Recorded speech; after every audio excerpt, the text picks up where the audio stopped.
श्री मयूरेश्वर मोरेश्वर गणेशाची कथा ही गणेश पुराणात सांगितलेली एक अत्यंत पवित्र आणि रंजक कथा आहे. अष्टविनायकांपैकी पहिले स्थान असलेल्या मोरगावच्या या गणेशाची कथा मुख्यत्वे सिंधू नावाच्या राक्षसाच्या वधाशी जोडलेली आहे. श्री मयूरेश्वराची मुख्य कथा. 1. सिंधू राक्षसाचा अत्याचार. त्रेतायुगात सिंधू नावाच्या एका पराक्रमी राक्षसाने सूर्यदेवाची कठोर तपश्चर्या केली. सूर्यदेव त्याच्यावर प्रसन्न झाले आणि त्यांनी सिंधूला अमरत्वाचा आशीर्वाद म्हणून अमृताचा कुंभ दिला.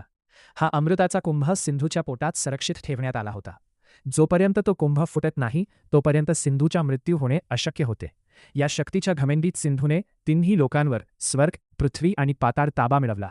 त्याने इंद्रदेवांसह सर्व देवतांना कैदेत टाकले आणि संपूर्ण विश्वात थैमान घातले. 2. गणेशाचा अवतार. सिंधूच्या अत्याचाराला कंटाळून सर्व देवांनी भगवान शंकराची आणि माता पार्वतीची आराधना केली. देवांचे संकट दूर करण्यासाठी भगवान गणेशाने माता पार्वतीच्या पोटी 6 हातांचा अवतार घेतला. 3.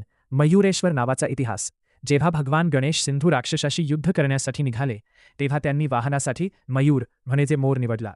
मोरावर आरूढ होऊन युद्धात पराक्रम गाजवल्यामुळे त्यांना मयूरेश्वर किंवा मोरेश्वर हे नाव मिळाले. 4. सिंधू राक्षसाचा वध. मयूरेश्वराने सिंधूच्या अफाट सैन्याचा पराभव केला.